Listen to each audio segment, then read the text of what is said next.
రమేష్ ఇంకా జరపట్ల మీరు కూడా జరగడం అట్లా మస్తు ఫ్రీగా ఉండండి. ఈరోజు బీజేపీ రాష్ట్ర కార్యాలయంలో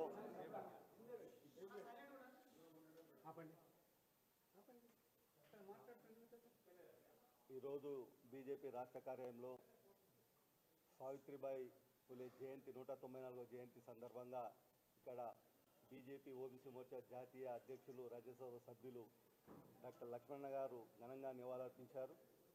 ఈ కార్యక్రమంలో ఎక్స్ఎమ్మెల్యే లక్ష్మీనారాయణ గారు, అలాగే అన్నా సీనన్న గారు, ఇక్కడ వచ్చిన అందరికీ నమస్కారాలు.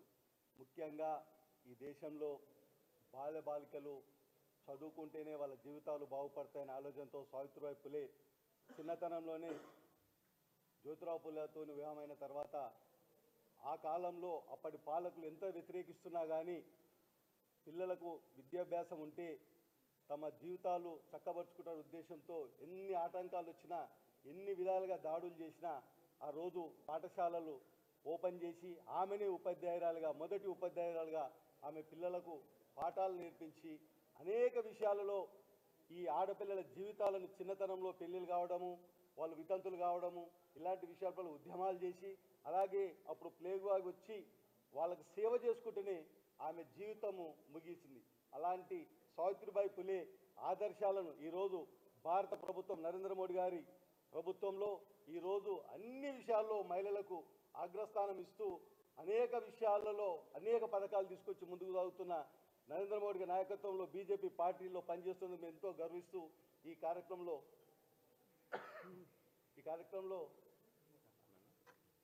ఇప్పుడు డాక్టర్ లక్ష్మణ్ గారు మాట్లాడారు. ఓబీసీ మోర్చా రాష్ట్ర అధ్యక్షులు ఆనంద్ గౌడ్ గారు, మాజీ శాసనసభ్యులు ఎండల లక్ష్మీనారాయణ గారు, ఎంబీసీ మాజీ చైర్మన్ శ్రీనివాస్ గారు, భాగ్యలక్ష్మి గారు, విచ్చేసినటువంటి కార్యకర్త సోదరులు, పాత్రికేయ మిత్రులు, బీజేపీ రాష్ట్ర కార్యాలయంలో ఓబీసీ మోర్చా ఆధ్వర్యంలో సావిత్రిబాయి పులే జయంతి పురస్కరించుకొని వారికి నివాళులు అర్పించడం అంటే వారి ఆశయ సాధన కోసం భారతీయ జనతా పార్టీ కార్యకర్తలు అందరూ కూడా వారి జీవితాన్ని ఒక స్ఫూర్తిగా తీసుకొని సమాజంలో ఉండే వివక్షతను రూపుమాపడానికి, ఆ రుగ్మతలను కూడా పారదోలడానికి తన జీవితం అంతా కూడా ఏ రకంగా పోరాడి ఉద్యమించి మహిళలకు ఇవాళ ఒక స్ఫూర్తిదాయకంగా మెలిగిందో, మహాత్మా జ్యోతిబా పులే చిన్న వయసులోనే సావిత్రిబాయి పులేను పెళ్లి చేసుకొని ఒక నిరక్షరాస్యులు పేద కుటుంబంలో పుట్టిన సావిత్రిబాయి పులేకు అక్షరాభ్యాసం చేయించి విద్య నేర్పించి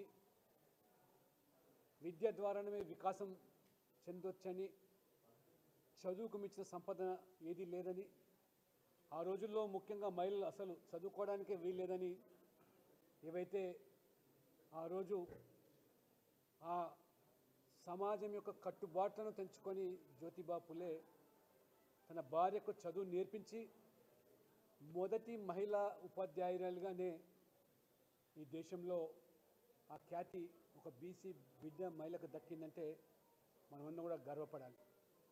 ఈనాడు మహిళలు కూడా స్ఫూర్తిగా తీసుకొని అన్ని రంగాల్లో రాణించాలంటే చదువే ముఖ్యమని, ఆ రకంగా కట్టుబాట్లను తెంచుకొని ఏ రకంగా వారు పాఠశాలలు తెరిపిస్తే ఏ రకమైనటువంటి మరి ప్రతిబంధకాలు ఏర్పడ్డాయో, జీవితం అంతా కూడా ఇద్దరు దంపతులు అణగారిన ప్రజానీకం కోసం, బీసీల యొక్క మరి అభ్యున్నతి కోసం వారు ఏ రకంగా ఉద్యమించి సాధించారో వారి ఆశయాలను కొనసాగింపగా ఇవాళ కేంద్రంలో నరేంద్ర మోడీ ప్రభుత్వం మహిళలకు అన్ని రంగాల్లో పెద్దపీట వేయడమే కాకుండా అసాధ్యం అనుకున్న దాన్ని చట్టసభల్లో 33% మహిళలకు రిజర్వేషన్లు కల్పించి చట్టసభల్లో కూడా మరి మహిళలు ఉండాలి, అప్పుడే మహిళలకు కూడా న్యాయం జరుగుతుందని చెప్పి ఈరోజు నారీ శక్తి అభివందన పేరు మీద కూడా ఇవాళ మరి ముఖ్యంగా స్వయం సహాయక బృందాలకు కానివ్వండి, లేదా ఇవాళ చిన్న చిన్న వ్యాపారాలు చేసుకునేటువంటి వీధి వ్యాపారాలు కూడా ఏ రకమైనటువంటి పథకాల ద్వారా వాళ్ళకు ఆర్థిక సహాయాన్ని అందించి వాళ్ళ కాళ్ళ మీద నిలబడే ప్రయత్నం అయితే చేస్తున్నారో, చివరికి వాళ్ళ వ్యవసాయ రంగంలో కూడా మరి డ్రోన్ మాధ్యమం ద్వారా మహిళా గ్రూపులకే ఆ బాధ్యతలు అప్పగించి ఆ యొక్క మరి ఫర్టిలైజర్స్ కానీ యూరియా కానీ మరి ఆ పొలాల్లో మరి చిలకించేదానికి పూర్తిగా మహిళలకే ఆ బాధ్యతలు అప్పగించడం.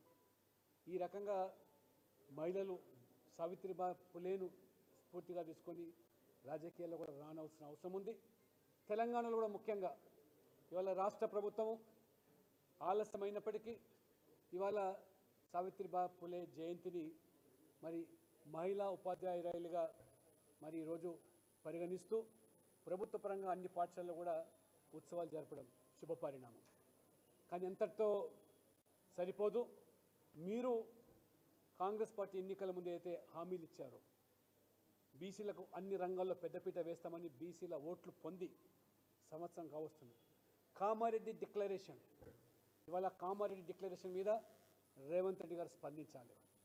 మీరు బీసీ సబ్ ప్లాన్కు చట్టబద్ధత కల్పించి మహాత్మా జ్యోతిబా పులే మీద మరి జనాభాకు అనుగుణంగా మరి బడ్జెట్లో నిధులు కేటాయించి వారి యొక్క అభివృద్ధికి సంక్షేమం కోసం పాటుపడుతున్నారు.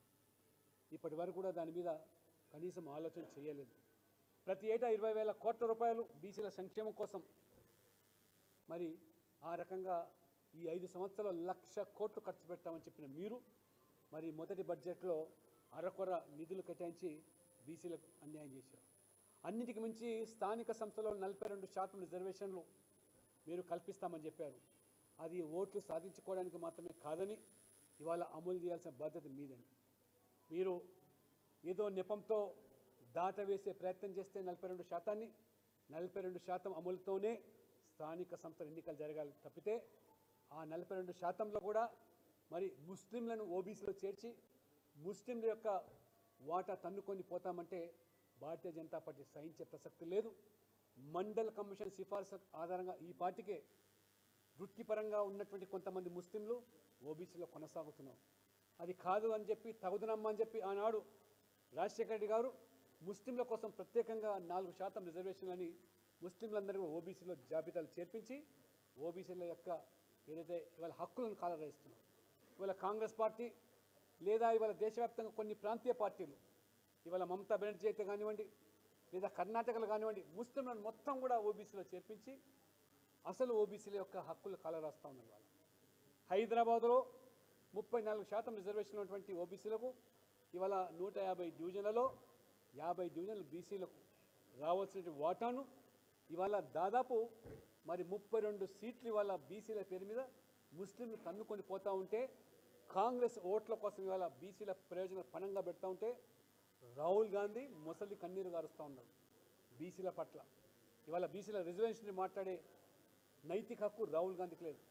ఇదే నెహ్రూ గారు ఆనాడు కాకా కలేకర్ కమిషన్ను పార్లమెంట్లో ఆ కమిషన్ చేసిన సిఫార్సులు చర్చ పెట్టకుండా బుట్టదాఖలు చేసిన చరిత్ర మీదే. కానీ అంతటితో ఆగకుండా ఆనాడు ముఖ్యమంత్రులందరూ కూడా లేఖలు రాసి కులాల పేరు మీద రిజర్వేషన్ ఇచ్చినట్టయితే ప్రతిభ కనబరుగవుతుంది, ఈ భారతదేశం మరి ప్రతిభ ఉన్నటువంటి వ్యక్తులతో కాకుండా దిగువ శ్రేణి పౌరులతో దేశం వెనుకబడుతుందని చెప్పినటువంటి నెహ్రూ గారు, రాహుల్ గాంధీ మీ కుటుంబ చరిత్ర ఒకసారి తెలుసుకోవాలి. ఇదే రాజీవ్ గాంధీ గారు మండల్ కమిషన్ పార్లమెంట్లో వీపీ సింగ్ ప్రభుత్వం బీజేపీ నాయకుల మద్దతుతో ప్రవేశపెడితే అడ్డుకున్న చరిత్ర మీది. ఆనాడు మీరు కూడా ఇదే భాష్యం చెప్పారు.